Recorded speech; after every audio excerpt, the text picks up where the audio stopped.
maníaco do parque. Ele é mais... Ele gosta, sempre gostou, ele sempre apareceu. Ele sempre gostou. Quando ele era patinador, quando ele era Lulu patinadora lá, que é tipo aquela bonequinha patinadora, ele chegava uma câmera para mostrar os rollers no Ibirapuera, ele que falava. Caraca. Então ele tá em um monte de matéria do Estado, da Folha, da Globo, da Cultura, na época, antes de ele ser conhecido como maníaco do parque. Eu sempre morria de medo, porque eu via meu pai vendo matéria, vendo no YouTube, escutava aquilo, cara, e ficava morrendo de medo. Isso eu com 10 anos de idade, 9. Olha, ele ficava vendo o pai dele olhando o YouTube. Olha como ele é novo. É verdade. Jesus do céu. Aí eu vi essa reportagem do maníaco do parque, eu nunca fui a fundo nesse caso por ter medo. Agora vai lançar um filme. Mas não tem problema. Tô querendo assistir. Você não é foco dele. E eu sei. Mas tipo assim, como é que era a história dele e das vítimas? O que você acha que esse cara motivava ele assim? Ele é um psicopata classicíssimo, diagnosticado como tal, inclusive, tanto que ele foi julgado como semi-inimputável, o que eu acho perigoso, porque psicopata, serial killers, ele vai voltar a matar, é dele, é da natureza, ele já foi, então ele não tem sua ressocialização numa cadeia. Ele vai voltar e vai matar. Não sei o que vai acontecer, coitado. Eu, se fosse uma mulher igual do que ele gostava, não andaria pelo metrô como ele fazia. Ele tinha eu acho que ele tinha uns 20 e pouco, ele estava bem na idade de começar. Ele, inclusive, ele tem um passado gay, inclusive. Ele tinha uns casos com os porteiros, com os caras. Porteiro sempre tá nessas ideias. Não, coitadinho dos porteiros, é que por coincidência ele tinha o zelador também e tal. Tanto que o Ulisses me mandou, o Ulisses que está fazendo o livro, né? E aí ele fica me mandando foto do inquérito, eu falo, para com isso, menina, deixa, você vai me dar entrevista, você fala. Não me manda. É horrível. Que o porteiro fala que ele cheirava muito mal. O que acontece? Ele tinha uma fimose muito pesada. Tanto que quando ele é preso, aí ele opera, porque ele já estava gangrenando, inclusive. E essa fimose dele deixava ele com um pinto com um cheiro muito ruim. E o cara, inclusive, falava que era um cheiro muito forte do Francisco de Assis. Francisco de Assis, né? Aí então ele tem essa conexão também, ele passeia muito, mas eu acho que às vezes ele passeava pelo universo gay, mas para conseguir dormir em algum lugar, ter algum namorado mais velho, meio um sugar daddy da vida, para ele poder ter uma vida tranquila, ter onde pousar. Assim. Daí ele vai morar com um cara, inclusive, que é meio estranho também, e é inclusive o nome desse cara que aparece atrás do cheque, que vai um dia aparecer lá na frente. Ele põe o telefone e põe o nome desse cara. Esse cara é o cara com quem ele morava. Por isso que ele põe esse nome. Ninguém fala. Eu falo, gente, isso até quem me conta é uma fonte que conheceu bem forte o Francisco. Aí, ele era um excelente patinador. Estou falando de 1998. Né? Entre 96 e 98, ele é preso em 98. Ele era um excelente patinador. Então, eles patinavam, eles faziam aqueles rollers pela Paulista à noite. Eles eram um grupo de patinadores conhecidos em São Paulo, na época e tal. Muitas matérias foram feitas com ele. Ele que era o porta-voz praticamente, porque ele gostava de aparecer. Só que ele começa a colocar em prática, como bom psicopata. O psicopata, ele tem uma coisa que a Ana Beatriz Barbosa já me falou e todo mundo, que é a evolução dele, né? Um serial killer. Desculpa, quer que pegue mais coca pra você? Eu quero, se tiver. Trocar essa aí com água. Porque o que ele tem? Ele tem o desejo dele vai sendo estruturado ao longo da vida. Ele não era de São Paulo, a gente não sabe quando que ele pode ter começado a matar, se ele começa inclusive a matar lá atrás.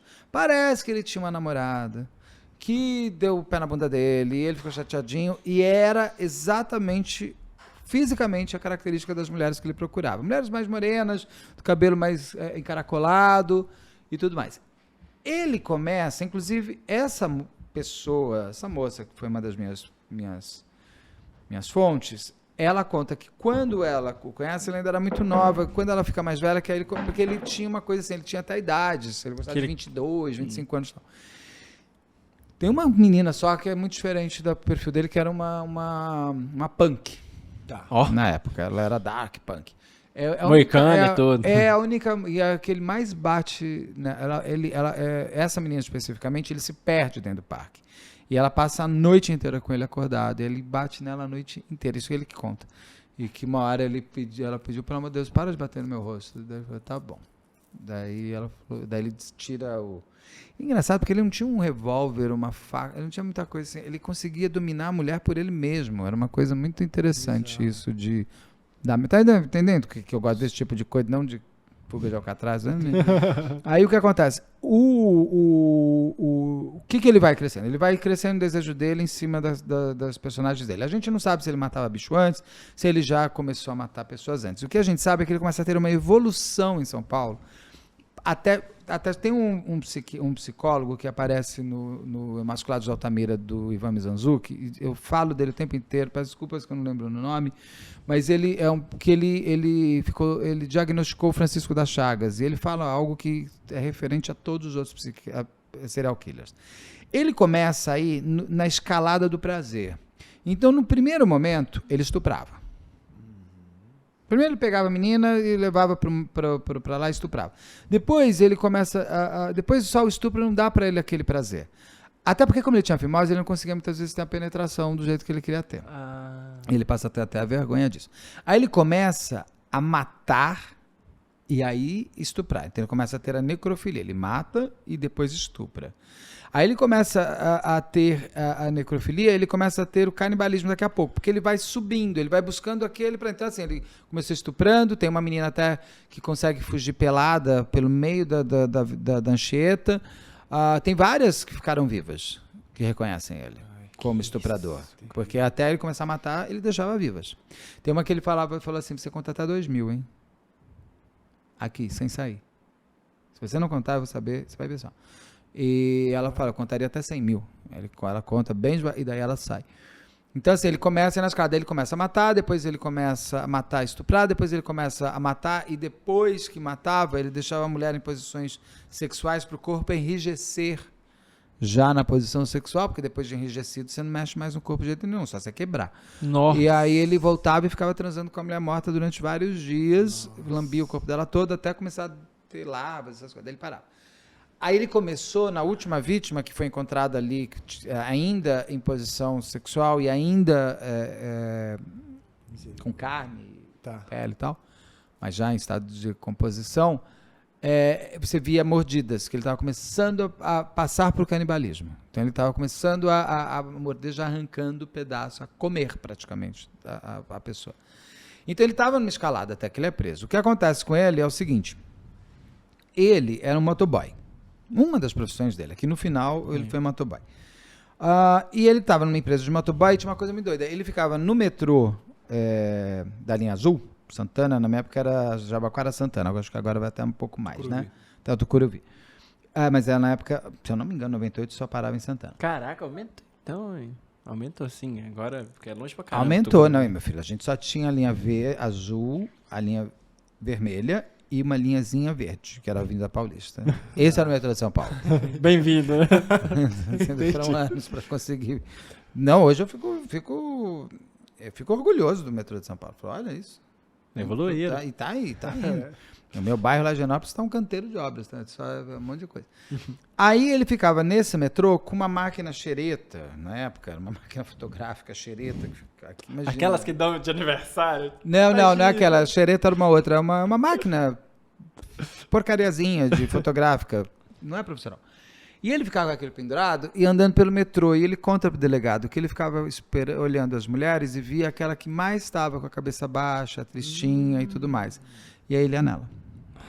E aí ele chega e fala assim, você é linda, eu sou produtor fotográfico, tipo da Avon, sabe? Aquelas revistinhas que... Não, ela existe. Então, ela teve um auge, que são tipos de marca, tipo Natura, isso aquilo que é de porta-importa. Agora a Natura até tem umas lojas, mas a Avon, tem umas outras de lingerie que é só via um catálogo, né? Sim.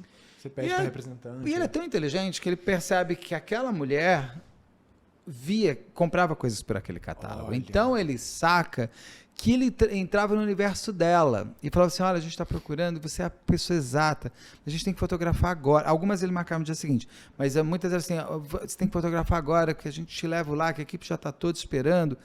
você vai ser a capa da próxima. Então, a mulher que tá, com certeza, baixo astral, autoestima baixa, isso, aquilo, blá, blá, blá. Dia ruim, né? De repente, se vê na capa Da Avon. do universo dela, que todas as amigas vão ver. Entendeu? Sim. Então eu vou ser modelo e todas as minhas amigas ali do trabalho vão falar de mim. É um momento, ele sabe utilizar, inclusive, sedução essa ali, sedução. né? E as mulheres, eu imagino para onde elas viajaram naquele momento. Todo mundo fala assim, como que a pessoa não percebe? Porque a pessoa não vai... Ele não ia em tanto que uma outra mulher que depois você conhece, mandou dar um passa fora nele. Falou, saia daqui, ô idiota. Agora, se você está mais vulnerável, é quadrado encaixando em quadrado. Ele vai buscar o quadrado. Às vezes ele acha um triângulo e sai correndo. Mas ele vai querer o quadrado. E aí ele pegava a moto que tinha aquele baú de motoboy. E punha ela na moto. Ia com ela até o Parque do Estado, ali entrando pela Anchieta. Ou pelo acho que é pela Anchieta. Não satisfeito, o Parque do Estado é um parque fechado. Você não visita. O Parque do Estado é de preservação de Mata Aruaí, meu marido, acho que é Mata Atlântica, né? É Mata Atlântica. Ele que é engenheiro agrônomo. Ele vai estar falando, Beto, é óbvio que é Mata Atlântica. Então, ele já sabia até na grade ali, o que estava quebrado, ele levantava para ela passar. Gente, como é que a pessoa não percebe que aquela máquina xereta não é profissional, que a moto é uma porcaria e que ela tem que passar uma grade para tirar uma foto para Avon? Não pode ser. Sim, pode, a pessoa não vai perceber isso. A pessoa não vai perceber isso. Tem pessoas que são casadas com serial killers e não sabem que são. Isso é nada, assim, eles te enganam. Porque eles têm esse poder para não enganar todos, mas algumas ele vai enganar. E ela entrava nessa mata. E quando ele passava depois por um portal, que ele chama de portal, que eram algumas árvores, ele virava o maníaco do parque. Ele virava o monstro. E aí, ali, ele começava as serviços todas dele, de humilhação. Começava a chamar ela de puta, vagabunda, bater na mulher. E ali a mulher vai com ele. Essa punk, ele tira todo o cadastro do coturno dela e enforca ela. Caraca, velho. Como consegue chegar tão longe? Nesse Ele nível, matava asfixiada, né? As vítimas eram todas asfixiadas. E aí ele chega. Como que encontram? Como é que começam a chegar nele? Porque um garoto que estava um pipa, aquela coisa, caiu, ele foi lá e viu e encontrou esse corpo que estava em posição sexual já. A Selma eu acho que é a primeira, eu me lembro, os nomes, às vezes, eu tenho branco o nome. Mas essa foi a última vítima dele, ele veio e chama a polícia. Aí eles encontram um cemitério, porque além dela encontram outros corpos. Vários outros corpos. E era tudo no mesmo lugar, 12 então. no total. Ele cria um cemitério, ele é bem Ted Bundy, ele é um serial killer que leva as vítimas para o cemitério dele, porque ele gostava de ficar vendo. E ele gostava de ficar pegando a pessoa que ia morrer e falava assim, essa daqui não foi boazinha.